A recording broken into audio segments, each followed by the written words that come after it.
the physical and social activities and that who we are as like a positive organization, like we try to take action together and like do things with each other. We use that word with very purposefully. We're trying not to do things for people or for veterans. Like we want to do things with veterans, like that camaraderie, that getting that right language, like that's part of the nuts and bolts that like we ascribe and we teach. We take action, we get people together to build those relationships. So if they need that one-on-one or if they need that big group, it's there for them.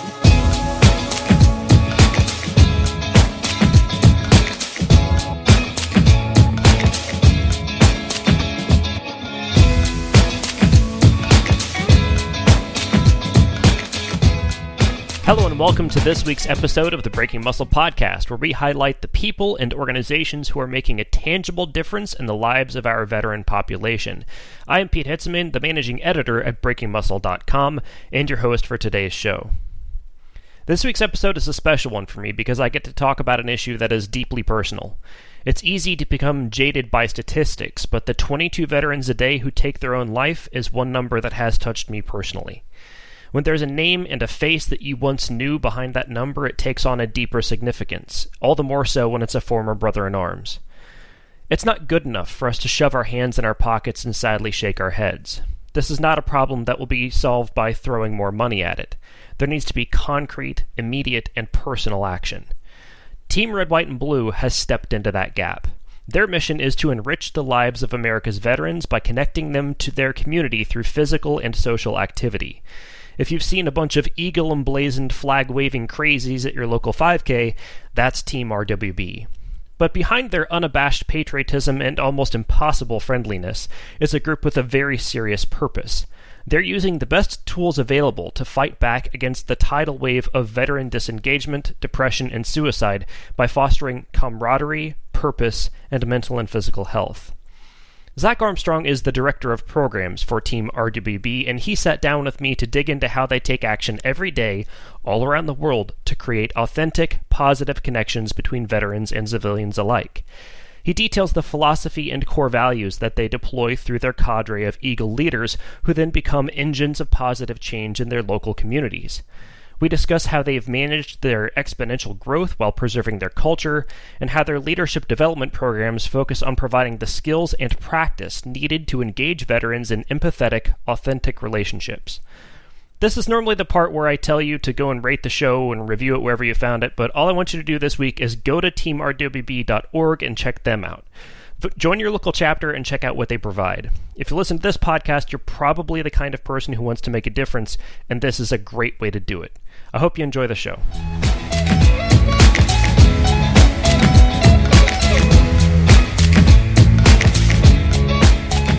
Our guest today on the Breaking Muscle podcast is Zack Armstrong. He is an exercise physiologist and the director of programs for Team RWB. Zack, thank you so much for taking the time to sit down with us. Yeah, Pete, glad to be here. So who are these flag-waving crazies, man? At every race that I go to, there's this group of people waving flags and cheering for everybody and being unreasonably nice.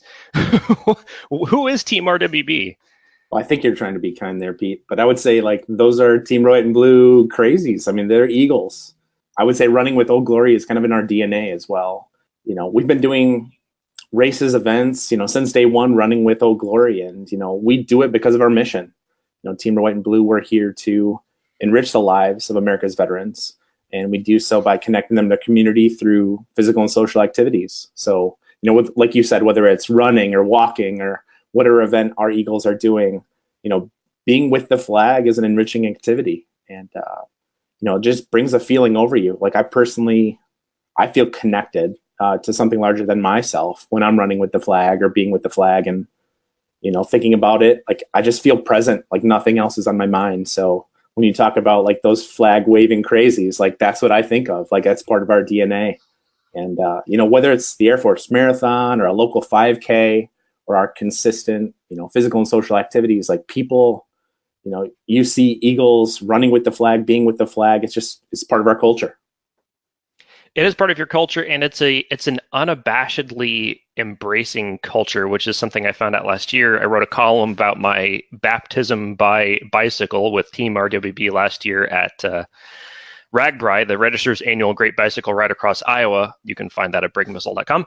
And I also wrote a column for you guys over at Team RWB. And what I found out is that as veteran service organizations go, you guys are completely unique in the way you actually serve your veterans. Can you talk about kind of the RWB model for veteran engagement? How did this whole thing start, and what do you guys emphasize in how you encounter veterans? Yeah, I appreciate you kind of teeing up. Like, I'd love to start with kind of our origin story and move from there. We're fairly young as an organization. We started in early 2010. Our founder, Mike Irwin, invited about 75 of his buddies and family to run the Twin Cities Marathon with him, with the intention of raising awareness and money to support wounded veterans. And what he felt so strongly at that time was he wanted the supporters who were going to run to meet up with these veterans who were struggling a little bit. So he kind of appealed to the organization he was working with, and more or less was just told, like, it's not possible at this time.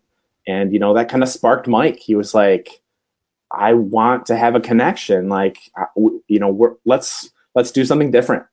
And so more or less, he created Team Red, White, and Blue from there. I would say, he did this against the advice of his wife and all kinds of other friends and family. But he was still in the military at the time and studying, getting his master's in positive psychology at the University of Michigan. So, he started this organization with the intention of, like, how do we connect veterans and do so in, like, an authentic way that feels right for, like, veterans of today. Connecting veterans both to each other. And this is the thing that really opened my eyes, was how RWB connects veterans to civilians. And it's way less awkward and way less obvious than I would have guessed. How has been the civilian military or civilian, or how have you guys managed that relationship? Yeah, it's a heck of a question. And I say it's evolving quite frequently. But, the intention here is inclusivity. Like, Team Red, White, and Blue, we're all about, clearly our mission is to enrich veterans' lives and do so by the way which we described. But that inclusive environment where, Pete, you and I could bring our spouses, or we could bring our brothers, sisters, nephews, nieces. Like, everyone's allowed to be part of this process, because, like, what we've learned is, some veterans want to be connected with other veterans. Some want to be connected with their family. Some of them want to be connected with other civilians. So whether someone is, more of like a connection seeker, or whether they're like a family focused individual, or if they're like that driven individual that wants to be a leader in our organization, there's kind of that spot for everyone. And, we've found like a beauty with bringing civilians to be part of this team. We're still a majority like veteran led organization and veteran driven organization, but civilians do play a critical piece, like we feel, in the reintegration process. Absolutely, they do. And not just a critical piece, but for the organization, but a critical piece for current military members and veterans. One of the things that I noticed or observed through conversation last year when we spent a week together was that the civilians and the military members weren't noticeably different. The organization and the social interactions had become so natural and polished that usually if you walk into a room of 50 people, you can tell, well, these 20 are military and these are not. I couldn't really figure that out until later. It took a while to figure out. And that was one of the things that really struck me. Is that something that's intentionally sculpted, or how did this happen that line got so blurry? Yeah, I would say it is intentional. And, okay. The word I would use is it's beautiful. Like, that's what we're trying to accomplish, like getting veterans to feel like they can come out and be their authentic selves. And same with civilians, and do so in something that I think the people that are attracted to this organization, like, value the same thing. They value what we call like the enrichment equation. And, we've published articles on this as an organization, our director of research, but enrichment to us is health, people, and purpose. So like, veterans want that, and so do civilians, but we do so in a way that brings them together where they can almost express their values, and a little bit less of like, this is my identity and I'm just in this identity silo. The identity silo, we could go for hours on that. I want to rewind a little bit already, but what is the you mentioned raising money and raising awareness. And I want to hone in on that awareness concept because there are all sorts of charitable organizations for every imaginable cause on the planet who are all trying to raise awareness. And I want to find out to RWB, what awareness means. Yeah, like my personal feel for this, Pete, is it's action. Like we want our veterans and civilians to be active in their community. And, we call it rocking the eagle. Like we have all kinds of cool gear people can buy. And then, come to the event, rocking the eagle, and be part of that team together collectively and get healthy together. So that's the health piece. That's the people piece. And, one of the things we found is, a lot of our members like a challenge. So like, is it getting healthier together? Getting someone to do their first 5K after being on the couch for a while? Or is it cycling across Iowa together at the RAGBRAI event that you and I did last year? Is it, hiking or doing functional fitness? Or is it, getting a yoga pose that you've never been before? And you have Team Red White and Blue provides this, authentic, environment where, people want to get healthy together and get more or less accomplished goals together. So, I would say that there's just a whole host of physical and social activities that allow people to like feel that purpose in those values in which they have in their lives. And to bring it down from the esoteric to the concrete, when we get people outside and moving together, there is something that happens, right? It's that uniting against a common goal thing, something that's lost sort of for a lot of veterans after they leave the military. They regain that, and that's kind of the team concept, right? When you're on a team in the military, it's very clear cut, and people have ranks, and you report to people, and there are common tasks that you have to unite against, and then there's sort of the first thing that I noticed when I became a civilian is that there were way too many freaking options, right? There were way too many roads I could go down, and for a short period, and fortunately I was rescued by some friends, but for a short period I was just sort of standing in the middle of in the middle of the road, as it were, wondering what the heck to do. What have you seen from RWB as far as how that's played out with the veterans you've interacted with? I mean, again, we're trying to create an environment where folks feel like they can be their authentic selves, and do so in a way where they're genuinely interested in creating relationships, like knowing yourself, being authentic, and then the genuine piece of like understanding others, meeting them where they're at. So like, while you may be interested in, resistance training or cycling or whatever that may be, like there are so many folks that out there that I think want to connect with someone like yourself or someone like me out there. And I feel like people tend to align with like one of either the physical or social piece that we provide. And the beauty of this organization is you and I become friends. And while we may have started with the physical component, now you're inviting me, to go meet your family or to come to a social event or vice versa, where we have this like full circle enrichment where people are getting a little bit of something they may not have thought they needed in their life. Right. This sounds like, I mean, you mentioned you're a young organization, you're doing all these different things, there's social events, there's bingo at the VA, and then there's CrossFit on Fridays, and there's a bazillion chapters and 140,000 members or close to it. Is there a danger of trying to do too many things at once for you guys? Really great question. This is where I feel like I get to brag on our Eagle leaders. We have just about 30 staff for an organization of just about 140,000 members, to which you described. We have 2,000 Eagle leaders who are like, they're the ones driving these programs, like the Eagle, the chapter and community program, that first and main central program that we have. So those folks are the ones providing that bingo night at the VA, or they're the ones providing the weekly yoga or the weekly CrossFit, or the Air Force Marathon pasta dinner and the event that goes along with it, and a whole host of different activities, physical, social, service. So the neat thing about this is like those driven individuals, those veterans, those civilians that are looking to kind of give back to their community, they're the ones hosting this. And like, if we have some members that are, asking us, oh, hey, I wish we would have something like this. Part of our ask is like, oh, you could become an Eagle leader and help provide that to your community, that's where the beauty lies in terms of, is there too much to do or too, like, if we have Eagle leaders that want to do it, like we can probably find a way to do it. What is an Eagle leader? This isn't just somebody that you guys throw up as, the local, you're just going to be the local chapter person, go have fun. There's a very intentional development process that you guys have. Can you kind of talk about that? Absolutely. So the second program, so we have two programs. I just described our chapter and community program. The next is our Eagle Leadership Development Program. So like I said, we have 2,000 Eagle leaders. It's an investment in our people where, what we call the Eagle Leader Journey. It's up to 3 years. Some folks do go along a little bit further, but again, it's up to. So some folks serve for about a year, some go for a little bit more. But the idea is a 3-year journey where every year we spend a full weekend with them and we invest in them.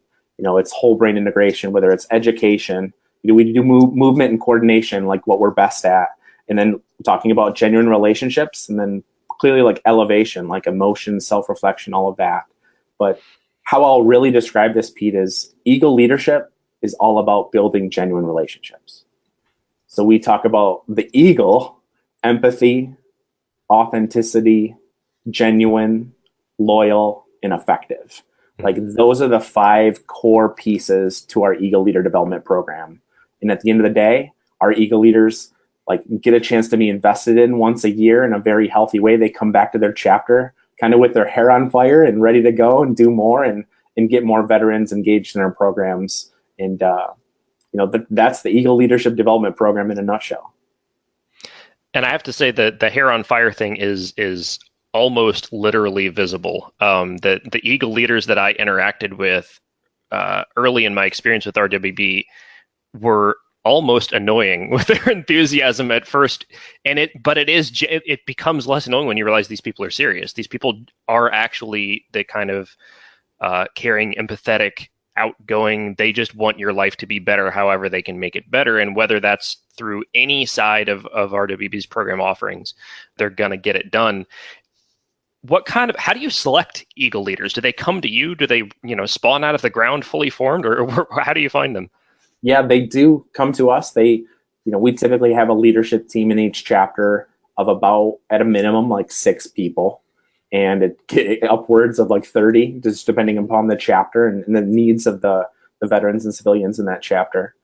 But they typically work with those local folks to kind of move their way up the ranks, and we onboard them. And again, we try to get them on this Eagle Leader journey where they feel invested in, they have this opportunity, but we have the curriculum that we have.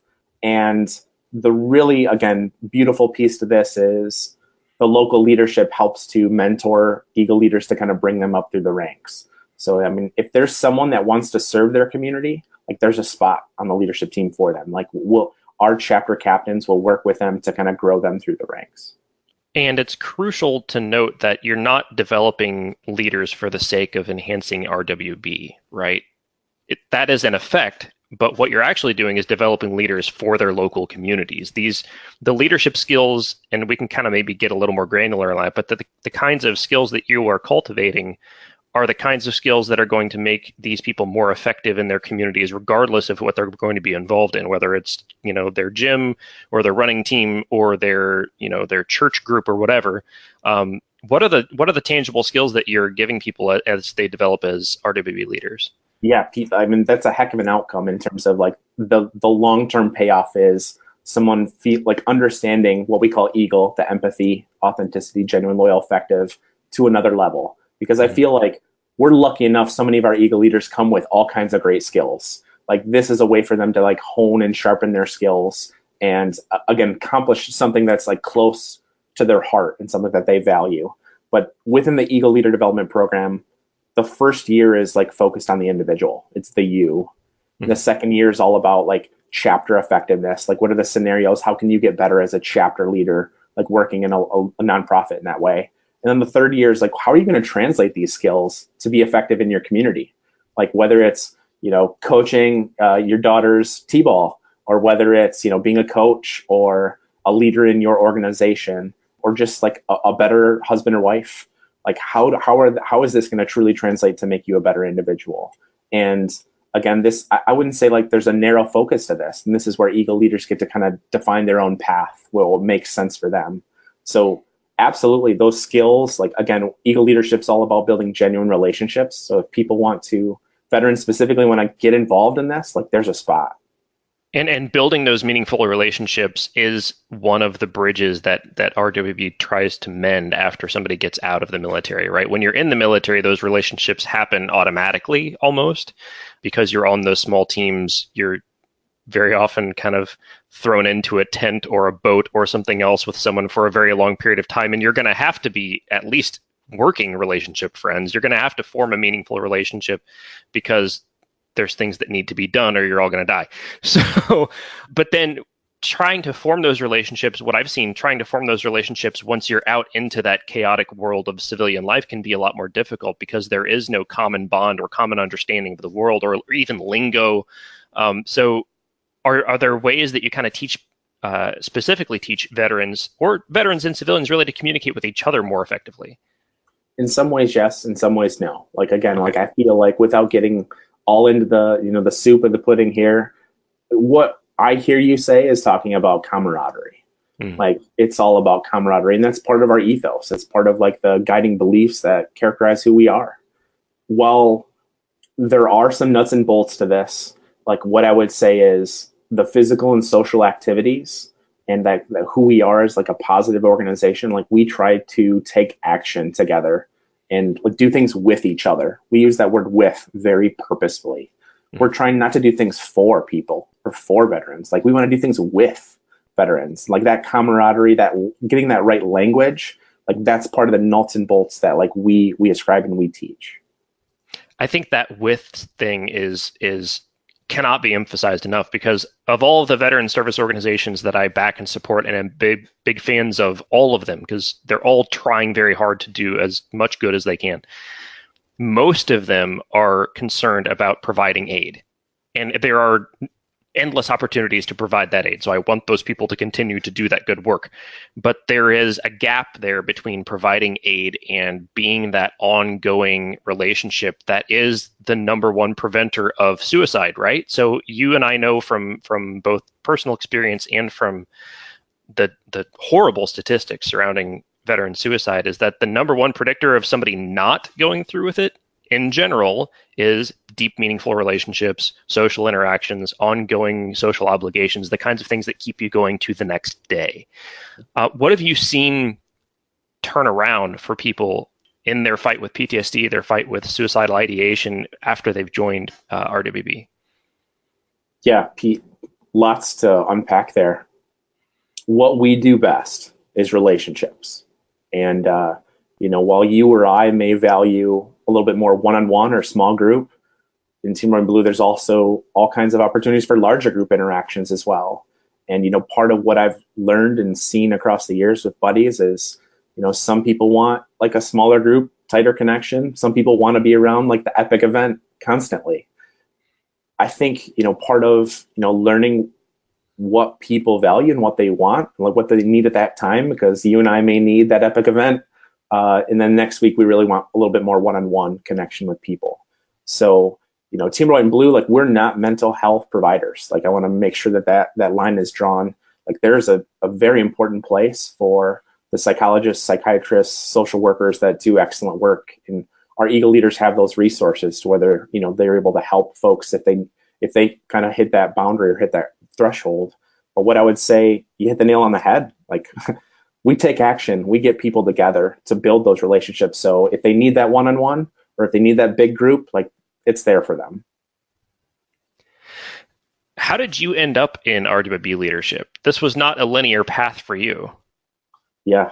I know before the podcast we were talking about my path a little bit, but it happened through a relationship, someone who cared enough about my brother. And so, I grew up in a military family, grandfather, uncle and brother all served in the Army. And, kind of skipping a couple steps to my brother, like our founder just so happened to be a classmate at West Point with my brother. And they were, left-handed pitchers on the baseball team together. And, as my brother was getting out of the Army, Mike Irwin, our founder, was starting this organization. And, at one point he set us down at the Little Brown Jug in Ann Arbor over Christmas break. And he's like, I'm starting this organization. Like, you guys are leaders in your community. You're physically active. I want you to be part of this. And at that time, my brother and I kind of needed something to do together. and to, using the word with again, like we needed to do something together and with each other. So we decided to kind of like start our journey of, getting back healthy again and being the leaders that we were. So again, like whether it was corporate America or getting out of the military for our family, like we came to this inflection point, and Team White and Blue was like the catalyst for so much more. And, at the time I was working at the University of Michigan, and I loved what I was doing, but I could not help but like see and feel like what this had done for my family and what this had done for so many buddies when we were just this like small organization. And so I came on as the third employee and the first regional director, and haven't looked back since, man. It's been almost 5 years of all kinds of great experience. But, what I would say is like, it certainly brought myself and my brother a lot closer. And, we do hold each other accountable for our health and fitness and everything. Hopefully we'll get him out cycling at RAGBRAI soon, Pete. But that'd be awesome. It would be awesome. But really, it's allowed us to flourish. And, whatever path got me here and got my brother here, it started with a relationship, someone who cared about my brother and someone who cared about like where we were going in life and like allowing us to kind of lead and be the people that we're meant to be. I think that RWB has become, and maybe by accident and maybe by just the way things happen, but it has become an answer to a question that my brother and I asked each other probably 20 years ago when it wouldn't have been 20 years ago because I wasn't in the Air Force yet. Long time ago, when we were both still in the Air Force, we kind of looked at each other and we looked at, returning veterans because we had both deployed and come back at that time. And we said, where is our generation's VFW or AMVETS or similar, kind of place for veterans to gather? Because he and I and our peers at the time didn't identify with that construct, right? We would go to those organizations. We weren't really embraced. We didn't really have any common ground. The culture has moved on a lot since, the veterans of the 40s, 50s, 60s, and even into the 70s. And we sat around and we kind of scratched our heads and we went, well, there really isn't anything. How has RWB become, how have they filled the gap for what today's veterans are looking for in their social organization? Yeah. What do you think that today's veterans are looking for differently, I think, is the question. So I'll answer this through the lens, like how I look at Team White and Blue. And again, it goes back to what one of the things I mentioned earlier, Pete, was enrichment. Like I think like part of the research we've done, part of the consulting we've been lucky enough to receive, we've learned over the years, like where we're at now is enrichment equals health, people, and purpose.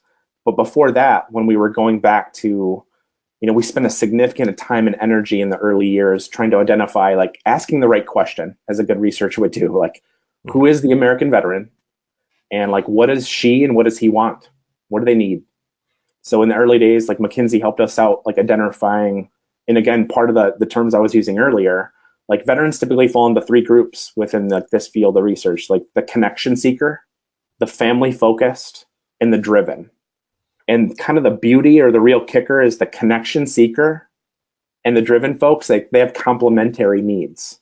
Like the driven veterans that want to lead and civilians that want to lead, like they want to provide mentorship. And the connection seekers, like maybe they're just getting out or just getting out of college for the first time. Like they're looking to make connections and be involved with people and like have that belonging and mentorship. So those complementary pieces have really helped us, get veterans in the door and get them interested and engaged with people, like creating those genuine relationships. And it just so happens, as you and I know, like that middle group, that family focus group, they still want to be involved and be part of this. So I think that inclusive piece of being able to involve the military family member along with the veteran has really helped us like provide a safe space for people to come out when they want to be part of the team. Is it a couple times a year? Is it just at RAGBRAI? Is it just at the Air Force Marathon? Or is it consistently? Is it weekly? Do they want that or need that, depending on like what's happened in their life to get them to where they're at? We're in, as a country, I would say, we're in a difficult period of sort of polarized social unrest, right? So there's protests over the flag, and then there's people carrying the flag for marathons with combat boots and rucksacks, and then there's a whole bunch of people. Most people are kind of in the middle watching, going, all of these people are insane. Have you had to have kind of those challenging or difficult interactions with people who don't get what you guys are about at events? Well, yeah, all the time. And Yeah. this is, part of who we are. Like, we're apolitical. Like, no, there's no doubt about that. Like, but we carry the flag. We love the flag. This is part of who we are. Like, getting out there and being proud of being an American and getting out there. But what I would say is, what we've learned is having conversations. Like, let's get away from some of the social media from time to time and like come have a coffee, come get together and talk about, the CrossFit event that you were just at, or the competition, the event. So I think what we've built is, again, that space for folks, no matter where they're at in life and what their feelings are, to come be part of something where they can learn and like meet your neighbor again, like where that's been such a struggle. Like, you don't have to be a vet, or, you don't have to be a civilian. Like, this is an inclusive part where people can come and have a conversation again and learn that your neighbor's probably a lot more like you than you thought you were. Well, and this is a phenomenon that's happening in small ways all across the country and in various things. Like, one of the things that has driven the success of CrossFit has been the power of community, right? One of the things that people have written all kinds of op-eds and articles and eyebrow-raising things about how CrossFit is replacing people's church in their social structure. And it's because of that common identity that you adopt when you become part of a tight-knit organization like that. And RWB is harnessing on to the same concept, the same sort of psychosocial concept, where if you're part of something that's bigger than yourself and you feel like you belong, then all sorts of good things, as long as it's a positively framed organization, all sorts of really good things can happen from that. You become more adaptable, you become more resilient, you enhance your health in ways that have a lot more to do with your effectiveness as a human being and not everything to do with your 5K time. No doubt. I mean, again, I'll keep saying it time and time again. The way we look at that is enrichment. Mm-hmm. Like, do you have the right people in your life? Do you have people in your life? Do you have like a way to physical, social, emotional health? And then is there like that common purpose? Like, CrossFit does that quite well, right? Mm-hmm. And, Team Red White and Blue, like we say the word unabashedly quite frequently, is community. Like, that we're trying to make our communities a better place. And veterans are leaders. Like, Team Red White and Blue will not shy from that. Like, we believe veterans are part of the solution to make America great. And like, it will be that way forever and ever. And we're trying to help the community see these great people and the skills that they have, no matter where they're at in life as a veteran. How do you guys scale, right? You guys have chapters every freaking place on the planet. Like, there are chapters, we have a common friend of ours is in Korea right now. Apparently there's a chapter for him there. There are chapters in Podunk, Kansas, and in New York City. How do you guys scale like your program offerings and make sure that the local chapters at the big level are able to offer enough and at the small level aren't kind of overshooting? Great question. And I would say like this evolves frequently, but we're in growth mode again as an organization. I mean, if you look at our website, we're hiring. So part of this is a 30-person staff managing about 130,000 members and about 2,000 Eagle leaders. It's time for us to grow again because the demand is out there. Like, we have chapter leaders in the waiting, like wanting us to be able to build new chapters. So part of it is, it does take professionals to have the relationships and the structure so the Eagle leaders can do an awesome job and do what they want to do and build these great communities and enrich veterans' lives. So again, like, we're hiring, we are scaling in that way, but where rubber meets the road, Pete, Eagle leaders are the ones making this happen.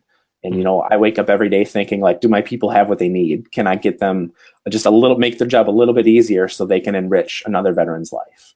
So there are more locations all across the country that, want Team White and Blue. I would ask those people to go to our website, join the team, and, become part of the solution. And then again, as we hire more staff, we're going to be able to have more chapters and more Eagle leaders and provide them, something that I think you and I provide or find so much value in our life. More RAGBRIs together, right? Definitely more RAGBRIs together if it can at all be helped. You mentioned you guys are growing and you've gone through phases, obviously, in the 5 years that you've been with RWB. Talk about that journey of the terrifyingly fast growth that you guys have had and the sort of perils and pitfalls you've navigated in that time. Yeah, so perils and pitfalls, there've been plenty, but I think that's like learning so much about what our Eagle leaders need.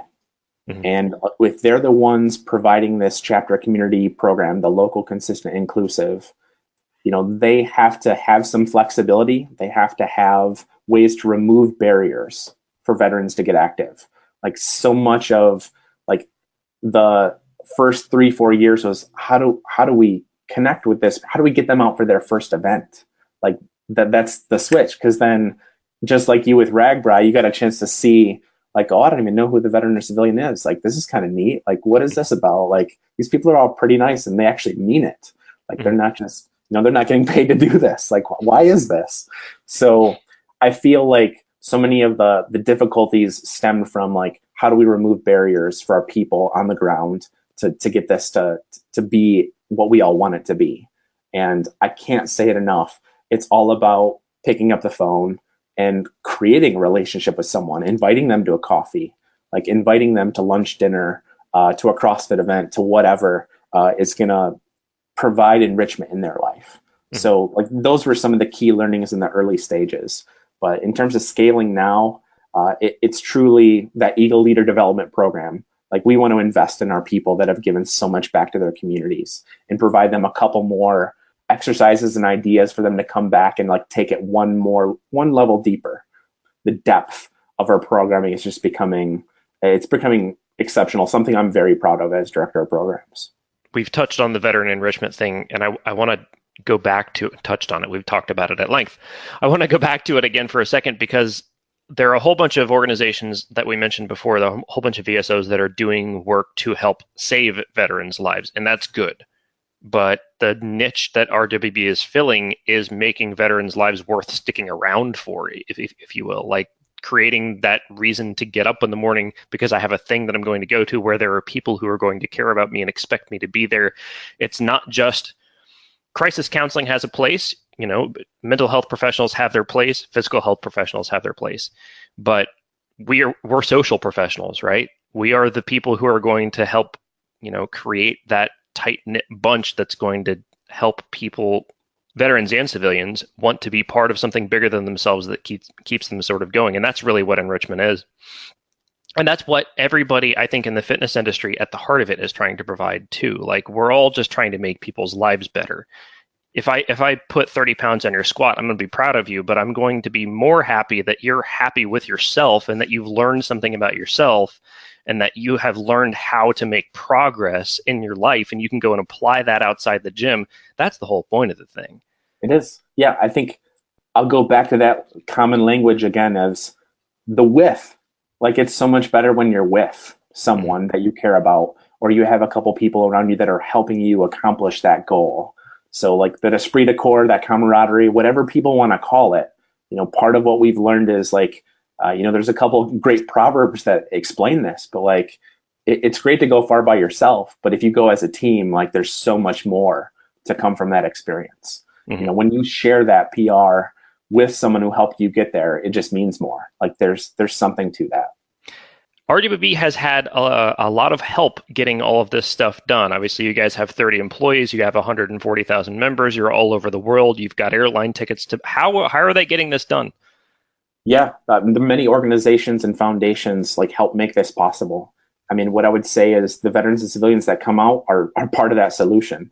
So, certainly as a nonprofit, like it takes money to run this business, and we do everything in our power to make that possible for our members. If they choose to fundraise for Team Red White and Blue, like that's fantastic. That helps us accomplish our mission and deliver better programming.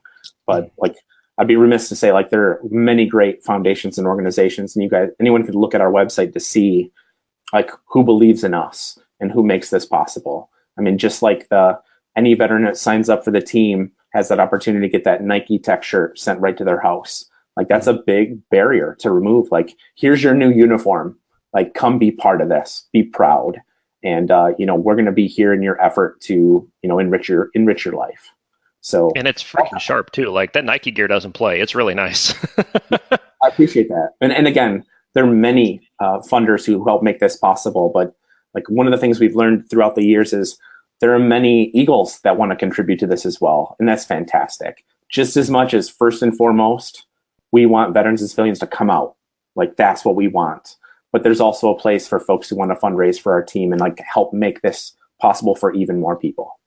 You want veterans to come out, and you want veterans to be not a separate species from the rest of the country. There's a whole bunch of documentation about the shrinking percentage of the general American populace that has military experience. And it's down, I think it's less than 3% now. It might even be lower than that.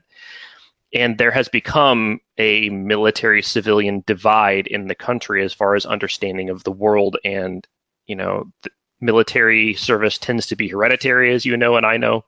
It runs in the family. So we get the majority of American families don't have that experience and increasingly don't even have that connection. So it becomes this thing, and the media doesn't help, right? With sort of stereotypes and poorly constructed movies and things like that.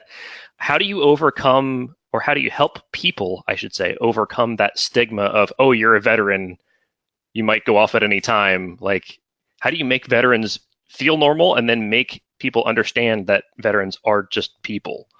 It's tough to make people feel a certain way, but what I would say is like we certainly, by taking action in our communities, like that's how we do it.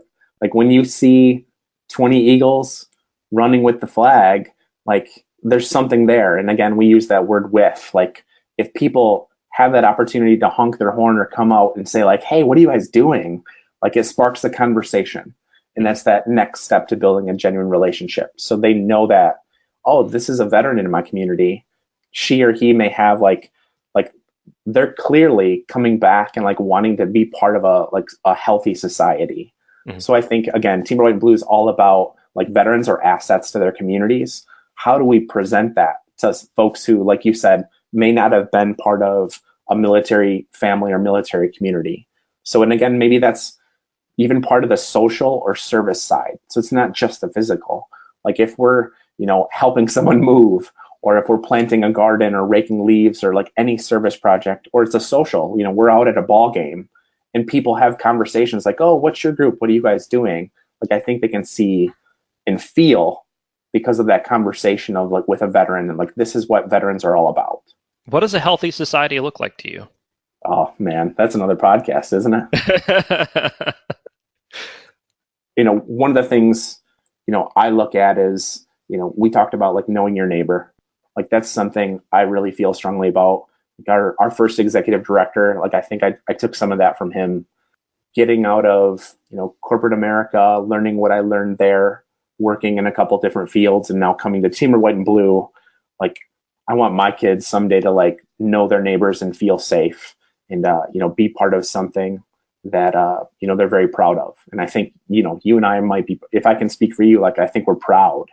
And I think so many veterans are proud in that way. So like a healthy society of me, like you're proud of what you're in, like you're willing to serve on its behalf to make it better. That contribution to the health of the community is actually a symptom of a healthy community at that point. And that's something that Shane Trotter is one of our writers that addresses macro level problems in society a lot in his work. And he comes back to contribution a lot.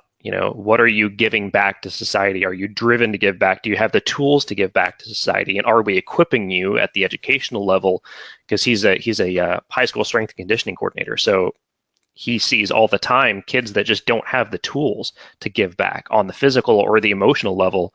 And you guys are bridging that gap for a small but growing segment of society. And it's exciting to watch because it's part of, like you mentioned, what is going to make our culture great, what is going to get us over the hump we're in, is creating these small but effective groups of people who can knit communities back together where they've been sort of, I don't want to say torn apart because that makes it sound very sudden and violent, and it's been very slow instead. But what we've become this place where people don't know their neighbors. And then the consequence of not knowing your neighbors is that nobody knows when anybody needs help. And even if they could help or would help if they knew about it, they don't know about it. So if we can create these small communities that can create those connections again, that's what's going to move us forward for sure. Yeah. I mean, I feel like Team Red, White and Blue, like you're shaking hands, right? You guys talked about that on podcasts before. Like, you're coming and people care about you. So you might hug someone, like you're encouraging someone to accomplish a goal. So like, I think some of those, when you talk about social construct of like, what do we want our lives to be. I mean, so many of those behaviors are learned and encouraged through our programs. Like, people want to be connected and have their lives enriched. So that's what I want. Well, and people want to be connected on their terms. And this is probably the thing that blew me away the most about my early interactions with RWB, is that when you see a bunch of crazy people carrying flags and screaming in a race, you expect them to continue to carry flags and scream all the way through the rest of your interactions with them. But it's actually not what happens. What happens is you sit down with these people and they're real and they're nice and they're interested in you as a person, not just you as this alien veteran species, right? And so they have natural conversations and natural interactions that wouldn't be the first thing you expect if all you ever saw them was at your local 5K. So, but starting that conversation is where it's at. And I think you guys have really nailed it with the Eagle Leadership Program, to where the leaders themselves, the agents that you are sending out into the field, as it were, they have those tools. And everybody I've talked to, once their hair stops being on fire and they can sit down, everybody that I've talked to who's been to an Eagle Leadership Development course has developed a sort of empathy that is rare to find in an age of sort of 140 character social media interactions. Yeah, totally fair. And, I would say, the veterans that are part of this ELDP program and the civilians that are part of it, it's an opportunity to practice and get better in a space where, you're cared for and people want you to succeed. So I think people come to Team Red Blue, whether you're a member or Eagle leader, wanting their society, their community to be a better place.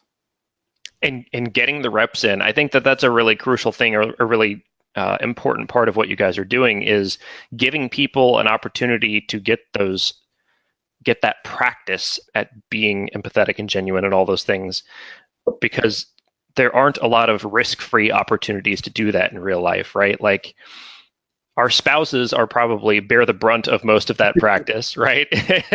and they sort of teach us the most about how to be empathetic and genuine. But past that, if you're at work, you don't have that chance, because you have to be polished and political. You don't have a chance to be genuine and deep at work, or maybe even, at your church, based on what your role is at that church. If you're in leadership there, you might have to really put your deeper self aside in order to accomplish the job that you need to do. So having the chance to create those organic interactions, practice it, and then go do it in your community is what is setting, I think, RWB apart from a lot of other organizations. What are the challenges that you guys face as you continue to grow? What's on the horizon for RWB? You just did the website relaunch, which was a big deal, and the site is really nice. They did a great job with the rebrand and coming back up. What are your next challenges? So challenges, you identified a few of them, Pete, but starting with genuine relationships again, we're hiring, so we need more staff to be able to put on more exceptional programs, to go even deeper with what we have. The second is clearly, how do we invest in more people in a more meaningful way? And again, this goes back to deeper, what can we do at a more depth level to enrich more veterans' lives? One of the things we're really excited about, we have Run as One coming up April 7th all across America. There's a Run as One near you, where it's an opportunity to connect and renew bonds with brothers and sisters. This is not just a Team Red, White, and Blue thing. And we have their partner organizations. Team Rubicon and the Mission Continues are great. And there are all kinds of other VSOs involved. And, this is not exclusive to any VSO. We want veterans and civilians to come out and be part of, running as one, or walking or hiking, whatever's going to happen at that event. We have the Old Glory Relay coming up, starting on September 11th, going through Veterans Day. So we're running and walking and cycling the flag across the country. We're going to start in Boston this year and end up on the West Coast. So it'll, come through Northeast, Midwest, and, go across the country this year. So those are some of the really exciting things that are coming up. But, I'm just about to get on a plane and go to Atlanta. We have a fellowship.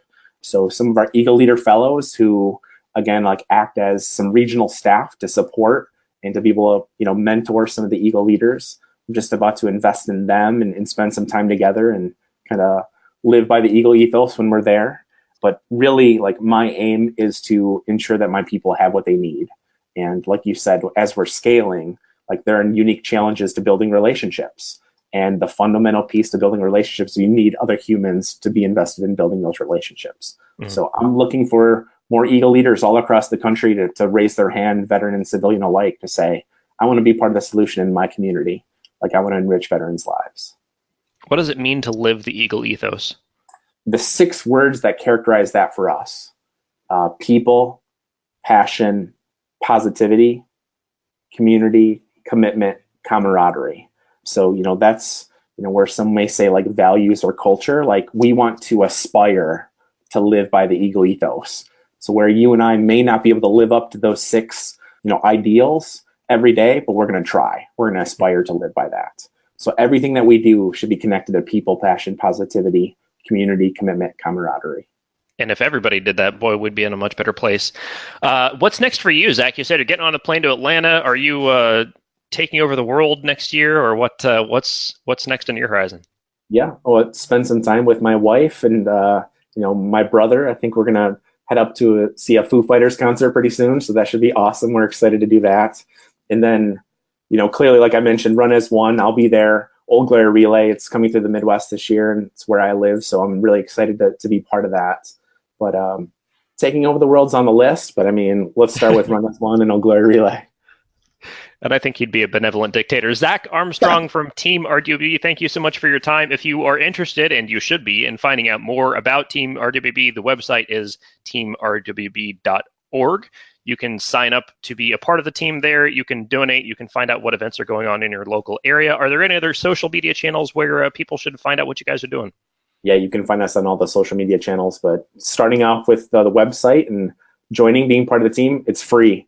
And like we talked about, Pete, like the veterans receive a free Nike shirt once they sign up. So like I encourage everyone to be part of the solution. Outstanding. Be part of the solution. I think that's a great note to close out on. Thank you so much, Zack, for your time, and I hope to talk to you again soon. Thank you.